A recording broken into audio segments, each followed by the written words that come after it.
Hello friends, இன்றைக்கி வீடியோவில் மல்லி செடியில் நிறைய மொட்டுக்கள் வர்றதுக்கு மண் வளமாக இருந்தால் தான் நிறைய மொட்டுக்கள் வரும். மல்லி செடியில் ஒரு லிக்விட் ஃபெர்டிலைசர் நான் சொல்கிறேன், அது ஊற்றுனீங்கன்னா சூப்பராக மல்லி செடி வளரும், பூக்கள் பூக்கும்.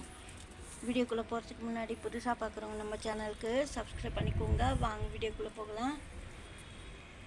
இப்போ கொஞ்சம் வெயில் வந்துடுச்சு. விண்காலாம் நித்திய கல்யாணி, இது விண்கான்னு சொல்லுவாங்க. பாருங்கள் எவ்வளோ நல்லா வந்திருக்கு. சத்து இல்லை, அதனால சின்ன சின்ன பூக்களாக இருக்குது. அதாவது பெரிய பூக்களுக்கு உண்டான சத்தெல்லாம் நம்ம கொடுத்தோம்னா பிளான்ட்டில் நிறைய ஃப்ளவர்ஸ் பெருசாகவே ஆகும். பெரிய பூக்கள் பூக்கணுன்னா வாழைப்பழம் தோல், வாழைப்பழமே அரிசி கவன தண்ணியில் ஊற வச்சுட்டு கொடுத்திங்கன்னா பெரிய பெரிய பூக்களாக பூக்கும். ஏன்னா பொதுவாகவே செடிக்கு பொட்டாசியம் அதிகமாக பூக்கள் பூக்கிறதுக்கு உதவும். அதே சமயத்தில் வாழைப்பழமும் சேர்த்திங்கன்னா பாஸ்பரஸ் அதிகமாக கிடைக்கும். அதுக்காக சொல்கிறேன்.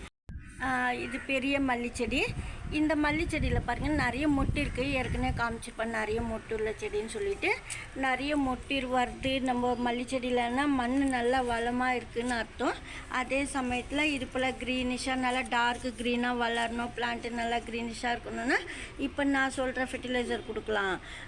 ஏற்கனவே வாழைப்பழம் தோல் அது போல் கொடுத்துட்டுக்கப்புறம் கூட இந்த ஃபெர்டிலைசர் நீங்கள் கொடுக்கலாம். நிறைய பூக்கள் பூக்கும். பாருங்கள் கருவேப்பிலை செடி. இது போல் சின்ன கப்பில் கூட நீங்கள் கருவேப்பிலை செடி வளர்க்கலாம். வளர்த்துட்டு நீங்கள் அதாவது ஒரு பிடி கருவேப்பிலை மிக்சி கப்பில் அரைச்சிட்டு கொஞ்சமாக ஒரு ஸ்பூன் விழுதெடுத்து நீங்கள் லிக்விட் ஃபெர்டிலைசரில் நீங்கள் ஊற்றிட்டு கலந்து செடி ஊற்றலாம்.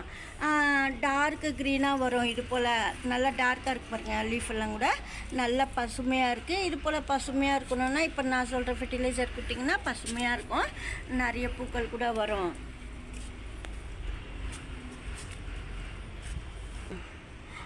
பாருங்கள், நம்ம தயிர் பேக்கெட்டெல்லாம் வாங்குகிறோம். தயிர் பேக்கெட் வாங்கும்போது நல்லா அந்த தயிரை அப்படியே வச்சுட்டிங்க. நல்லா அப்படியே வச்சுட்டா நல்லா புளிச்சு வரும். அந்த தயிர் எடுத்து நீங்கள் யூஸ் பண்ணலாம். ரொம்ப நல்லது. தயிரெல்லாம் நம்ம செடிக்கு சேர்க்கும்போது ரொம்ப பூக்கள் வரும். நிறைய மொட்டு வச்சு நிறைய பூக்கள் பூக்கணுன்னா இப்போ இதோடவே கூட நான் சொன்ன ஃபெர்டிலைசர் என்ன சொன்னேன்னா வாழைப்பழம் தோல், வாழைப்பழமே கூட நீங்கள் ரைஸ் வாட்டரில் கலந்து இது போல் மோர் நீங்கள் ஊற்றலாம்.